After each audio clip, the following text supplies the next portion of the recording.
दर्शकों, आज फिर एक नई कहानी, एक नया वीडियो लेकर के हम हाजिर हुए हैं। आज की जो कहानी है, आज का जो प्रसंग है, यह बड़ा ही मोटिवेशनल है, बड़ा ही ज्ञानवर्धक है। दर्शकों, कौवा ने बताया कि ये 5 लक्षणों वाली स्त्रियां अगर घर में रहती हैं, तो घर में कभी गरीबी नहीं रह सकती। प्रिय दर्शकों, कहानी शुरू करने से पहले अगर आप हमारे चैनल पर पहली बार आए हैं, तो चैनल को सब्सक्राइब करें, बेल आइकन ऑन करें, अच्छे कमेंट किया करें, ताकि हर आने वाली वीडियो का नोटिफिकेशन सबसे पहले आपको मिले और प्रिय दर्शकों, आप उसका फायदा उठा सकें। तो शुरू करते हैं आज की यह प्यारी सी कहानी, यह प्यारा सा वीडियो। प्रिय दर्शकों, किसी नगर में एक भोला नाम का बड़ा ही निर्धन व्यक्ति अपनी पत्नी के साथ रहता था। भोला बड़ा ही मेहनती था, उसे जो काम मिलता वही करने लगता था। भोला दिन रात मेहनत मजदूरी करता, लेकिन उसके घर की हालत दिन पर दिन बिगड़ती ही जा रही थी। प्रिय दर्शकों, भोला की जो पत्नी थी वह बड़ी ही आलसी स्वभाव की थी। वह पूरा दिन बस चारपाई पर पड़ी रहती थी। घर की साफ सफाई से मानो उसे कोई मतलब ही नहीं था। भोला जब रात में थक हार कर अपने घर आता, तो वह उसे एक गिलास पानी का भी नहीं पूछती थी और एक दिन पहले का बासा भोजन उसे खाने के लिए दे दिया करती थी। प्रिय दर्शकों, अगर भोला अपनी पत्नी से कुछ कहता, तो उसकी पत्नी उससे गाली गलौज करती और कहती कि अगर स्वादिष्ट भोजन खाना है, तो पहले धन कमा कर लाओ और मुझे नए नए प्रकार के वस्त्र और आभूषण लाकर दो। प्रिय दर्शकों, भोला के घर के बाहर एक विशाल वृक्ष था, जिस पर एक कौवा अपना घोंसला बना करके रहता था। कौवा हर दिन देखता था कि भोला बहुत मेहनत मजदूरी कर रहा है और उसकी पत्नी घर पर पड़ी रहती है। वह देखता था कि उसकी पत्नी घर का कोई काम नहीं करती है, कोई साफ सफाई नहीं करती है और बस सोती रहती है और हर दिन अपने पति भोला से झगड़ा करती है। यह देखकर कौवा को भोला के ऊपर बड़ा तरस आता था। कौवा सोचता था कि मैं भोला की मदद कैसे कर सकता हूँ, कैसे इसके घर को खुशहाल बना सकता हूँ। प्रिय दर्शकों, एक दिन की बात है। भोला अपनी पत्नी के ऐसे स्वभाव से और गरीबी से बहुत परेशान हो चुका था।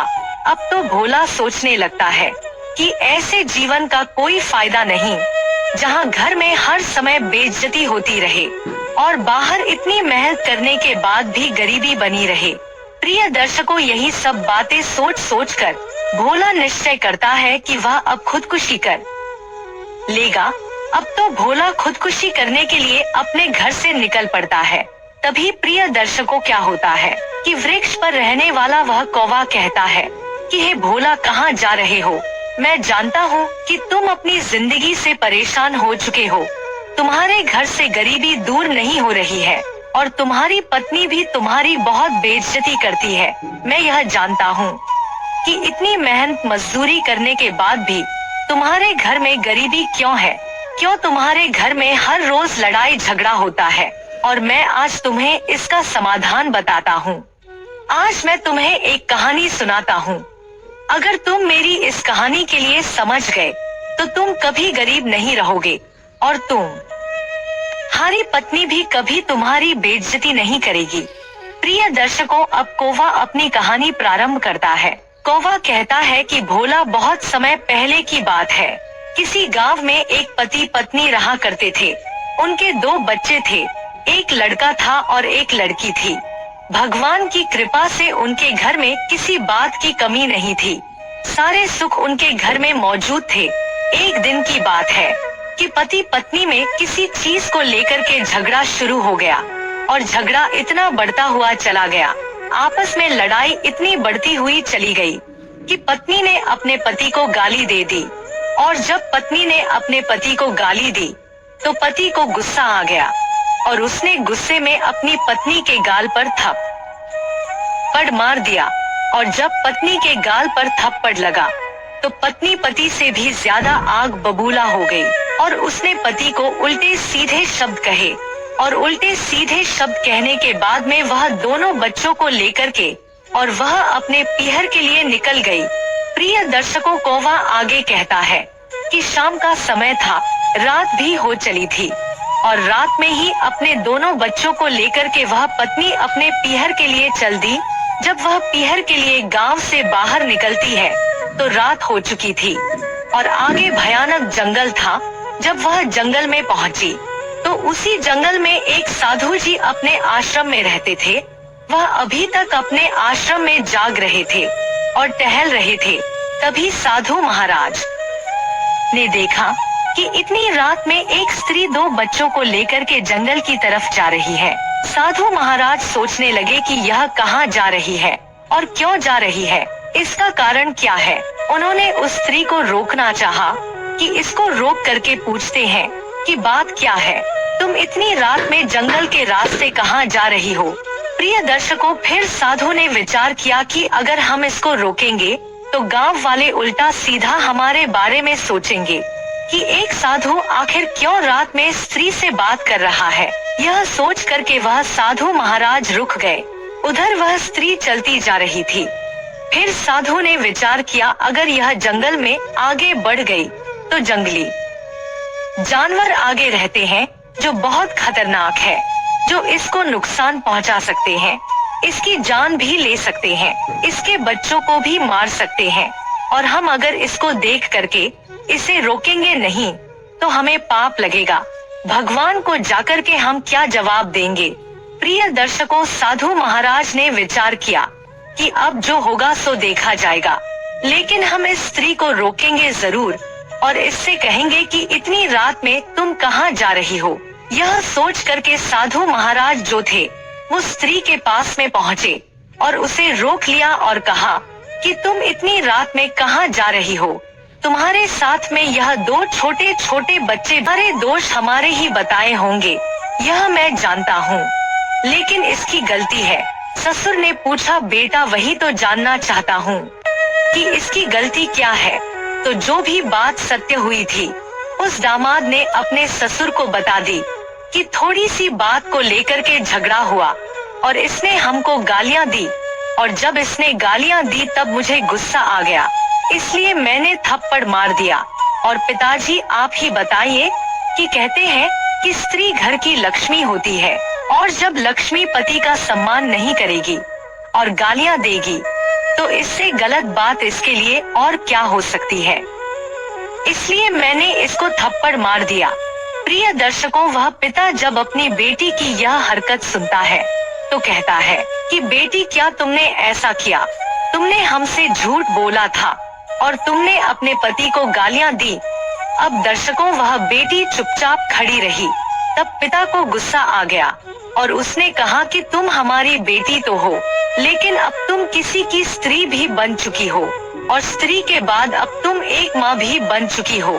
तुम्हारे 2 बच्चे हैं, ना तो तुमने अपने पत्नी का धर्म निभाया और ना ही तुम सही तरीके से अपने माँ का धर्म निभा रही हो। तुम ऐसे बच्चों को लेकर के यहाँ चली आई, तुम्हें अपने बच्चों के भविष्य की क्या कोई चिंता नहीं है जो तुम अपनी ससुराल को छोड़ करके चली आई। अच्छी बात तो बेटा यही है कि तुम अपने पति के साथ पुनः अपने ससुराल में लौट जाओ। प्रिय दर्शकों, तब वह बेटी कहने लगी कि पिताजी मैं मर तो सकती हूँ, लेकिन मैं अपनी ससुराल इनके साथ कभी नहीं जा सकती हूँ।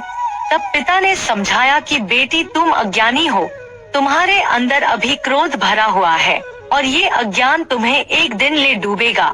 हमारा नुकसान कुछ नहीं होगा। मेरा जो धर्म था मैंने निभा दिया, तुम्हारा विवाह कर दिया। अब तुम्हारा धर्म है कि तुम्हें क्या निभाना है और कैसे चलना है। ठीक है, मान लेते हैं कि अगर तुम हमारे यहाँ रहती हो तो कितने दिन रहोगी। जरा अपने अंदर से विचार करिए और सोचिए, हम जीवित हैं तब तक तो तुम यहाँ रह सकती हो, लेकिन अब हमारी जिंदगी का भी कोई पता नहीं है, क्योंकि हम पर बुढ़ापा है। कब हम लोगों की जान निकल जाए, कब हम लोग इस दुनिया को छोड़ करके चले जाए। और हमारे जाने के बाद यह मैं नहीं जानता हूँ कि तुम्हारे भाई और भाभी तुम्हें बुलाएंगे या तुम्हें सही तरीका से रखेंगे। हो सकता है तुम्हें ताने मारे, तुम्हारा अपमान करे। जो आज तुम क्रोध कर रही हो, जो तुम्हें आज दुख हो रहा है अपने पति के थप्पड़ मारने का, इससे ज्यादा दुख तुम्हें उस दिन होगा जब तुम यहाँ रहोगी मेरे जाने के बाद और तुम्हारे भैया भाभी तुम्हारा अपमान करेंगे, तुम्हें नीची नजर की दृष्टि से देखेंगे, तो उस दिन बेटा तुम्हें बहुत ज्यादा दुख होगा। इसलिए बेटा हमारी बात को मानो, क्योंकि बेटी का घर जो होता है वह ससुराल ही होता है। बेटी के लिए अगर स्वर्ग कहीं होता है तो वो ससुराल में ही होता है। हमारे लिए तो तुम पराई हो गई हो, इसलिए बेटा अपने ससुराल में जाओ, क्योंकि अगर स्त्री को सबसे बड़ा सुख मिलता है तो वह ससुराल में मिलता है। और जिस स्त्री का पति सुखी है, जिस स्त्री के बच्चे सुखी हैं, जिस स्त्री के ससुराल वाले बढ़िया व्यक्ति है, तो उस स्त्री के लिए उसी घर में स्वर्ग है। प्रिय दर्शकों, इस तरह से उस पिता ने अपनी बेटी को समझाया और कहा कि बेटा, पति पत्नी में थोड़ा बहुत तो लड़ाई झगड़ा चलता ही रहता है, लेकिन इस तरह से तुम्हें क्रोध नहीं करना चाहिए और इस तरह से पति को गाली भी नहीं देना चाहिए, जिसकी वजह से पति मजबूर होकर के तुम्हें मारे या तुम्हारा अपमान करे। इसलिए पहले स्वयं सुधरो, उसके बाद दूसरे को सुधारने की बात करिए। इसलिए बेटा, हमारी ये बात गांठ में बांध लो, अगर तुम्हें जीवन में सुखी रहना है तो अपने सास ससुर की सेवा करना, अपने पति की सेवा करना, अपने बच्चों को सही तरह से पालना, यही तुम्हें सुख देगा। प्रिय दर्शकों, पिता के ऐसे समझाने पर बेटी जो थी वह रोने लगती है और अपनी गलती की क्षमा अपने पिता से मांगने लगती है। तो पिता कहता है कि बेटा, हमसे क्षमा मांगने से पहले अपने पति से क्षमा मांगो। दर्शकों, अब वह स्त्री अपने पति से क्षमा मांगती है और कहती है कि पिताजी, हमारे अंदर अज्ञान था, मैं तो यही जानती थी कि पिता के यहाँ सारी जिंदगी रह सकती हूँ, अपनी जिंदगी गुजार सकती हूँ, लेकिन आज हमें यह मालूम हुआ कि बेटी जो है वो पराया धन है। बेटी को सारा सुख अगर मिलता है तो ससुराल में मिलता है, पिता के यहाँ नहीं मिलता है। पिता के यहाँ तो जब तक मिलता है जब तक वो कुंवारी रहती है। शादी होने के बाद अगर सुख मिलता है तो ससुराल में मिलता है, और पिता का घर तो एक रिश्तेदारी की तरह हो जाता है। बेटी कहती है, पिताजी क्षमा चाहते हैं, अब हम दोबारा शिकायत का मौका आपको नहीं देंगे। प्रिय दर्शकों, उसके माता पिता खुश हो जाते हैं और हंसी खुशी के साथ एक थैले में वो दान दहेज बांध देते हैं और अपने दामाद बेटी को वहाँ से विदा कर देते हैं। वो थैला जिसमें दान दहेज था उसको लेकर के और अपनी पत्नी और बच्चों को लेकर के वह पति अपने घर के लिए चल देता है। वह सब उसी जंगल के रास्ते से आ रहे थे जिस रास्ते से वह उसकी स्त्री अपने पीहर में गई थी। आगे चलकर के प्रिय दर्शकों, पति पूछता है कि हमें अपनी बेटी की यहाँ चप्पल मिली थी तो मैं घबरा गया था, तुम जाते समय रात में कहाँ रही थी, कैसे गई थी? तो प्रिय दर्शकों, पत्नी कहती है कि हे स्वामी, मैं इस तरह से रात में आ रही थी तो एक साधु ने मुझे रोक लिया और जब सवेरा हुआ तब मैं वहाँ से निकली थी। जाते समय साधु महाराज ने कहा था कि बेटा, जब कभी भी तुम जिंदगी में लौट करके अपनी ससुराल में आओ तो हमसे मिल करके जाना। तब पति कहने लगा, ठीक है, चलो उन महात्मा से मिलकर के ही चलते हैं, क्योंकि वो आश्रम रास्ते में ही पड़ता है। अब तो अपनी पत्नी और बच्चों के साथ वह पति महात्मा जी के आश्रम पर पहुंच गया। वहां क्या देखा कि महात्मा जी स्नान कर रहे थे, तो महात्मा जी ने उस स्त्री को देखा जो रात में वहां ठहरी हुई थी। तब साधु महाराज ने कहा, ठीक है, थोड़ी देर वहां बैठ करके विश्राम करो, मैं स्नान और पूजा करने के बाद तुमसे अभी मिलने के लिए आता हूँ। दर्शकों, महात्मा जी स्नान करते हैं, पूजा पाठ करते हैं, उसके बाद में उनके पास पहुँचते हैं और उनको देख करके बड़ा खुश होते हैं। फिर कहते हैं कि बेटी, उस दिन मैंने समझाया था लेकिन तुमने हमारी बात को नहीं माना। स्त्री के लिए कहीं सुख अगर है तो वह ससुराल में है, और आज तुम लौट करके आ ही गई हो। अब वह स्त्री महात्मा जी से क्षमा मांगती है और कहती है कि हे महाराज, हमसे गलती हो गई थी और क्रोध में आकर के मैं अपने पीहर चली गई थी, लेकिन हमें आज मालूम हुआ आप सत्य कह रहे हो कि स्त्री का सुख उसका पति और उसका ससुराल है। तब महात्मा जी समझाते हैं और कहते हैं कि बेटी, मैं तुम्हें 5 बातें बताता हूँ, और यह 5 बातें तुम अपने जीवन में याद रखना। यह 5 लक्षणों वाली जो स्त्रियां होती है उन्हें लक्ष्मी का रूप माना जाता है और उन्हें लक्ष्मी का दर्जा जरूर मिलता है। स्त्री ने पूछा कि हे महात्मा जी, वह 5 लक्षणों वाली स्त्रियां कौन सी होती है जिन्हें लक्ष्मी का रूप माना गया है और यह समाज उन्हें लक्ष्मी के रूप में ही देखता है। तब साधु महाराज उस स्त्री से कहते हैं कि देखिए बेटा, वह 5 लक्षणों वाली स्त्रियां यह हैं, मैं तुम्हें बताता हूँ और यह 5 बातें तुम जीवन में याद रखना। दर्शकों, साधु जी कहते हैं कि पहले लक्षण वाली स्त्री वो होती है जो सुबह उठकर के स्नान करती है, पूजा पाठ करती है और पूजा पाठ करने के बाद में फिर अपना घर का काम काज करती है और अपने बच्चों को देखती है और उनको सही तरीका से साफ सफाई से रखती है और फिर उनको स्कूल भेजती है। यह होती है पहले लक्षण वाली स्त्री। कहते हैं कि जो स्त्री उठ करके स्नान ध्यान करती है, पूजा करती है और घर में साफ सफाई रखती है तो उस घर में लक्ष्मी का वास होता है। लक्ष्मी उस स्त्री से प्रसन्न रहती है और उस घर में कभी गरीबी नहीं आती। पहले लक्षण वाली तो स्त्री ये होती है।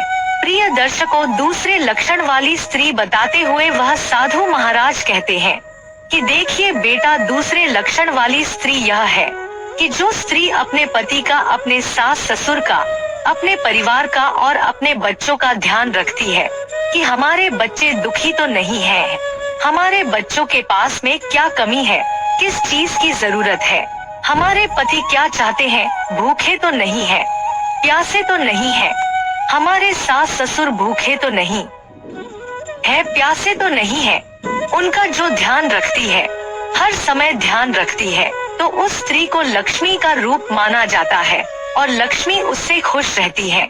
और जो स्त्री अपने बच्चों का, अपने पति का, सास ससुर का ध्यान नहीं रखती है तो लक्ष्मी उससे रुष्ट हो जाती है और उसके घर को छोड़ करके बेटा लक्ष्मी जी चली जाती है, जिससे उस घर में गरीबी आ जाती है।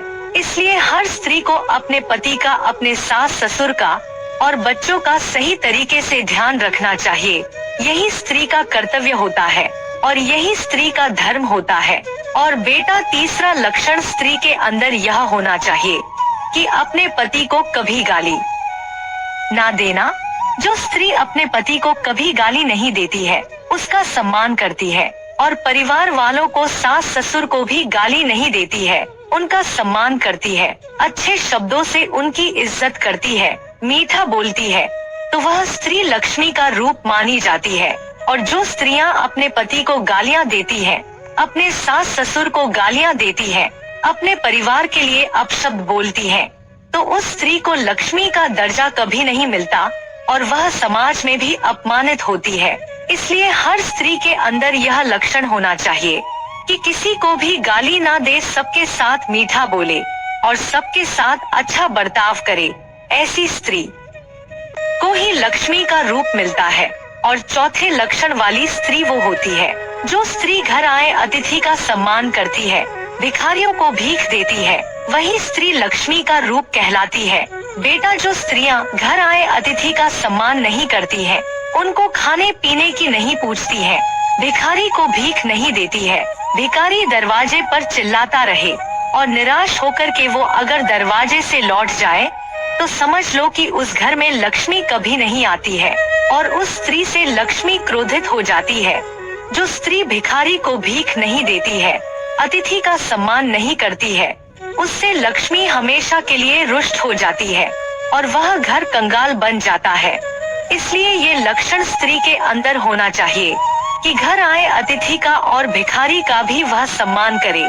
और बेटा, अंतिम 5वां लक्षण स्त्री के अंदर यह होना चाहिए कि वह सुबह जल्दी उठे, क्योंकि जो स्त्री सुबह जल्दी उठती है, सुबह 4 बजे उठ जाती है और अपने घर का कामकाज करने लगती है, झाड़ू लगाती है, साफ सफाई करती है और बर्तनों को भी साफ करती है, तो उस घर में लक्ष्मी का वास हो जाता है और उस घर से कभी लक्ष्मी जाती ही नहीं है और उस स्त्री को लक्ष्मी का ही रूप माना जाता है।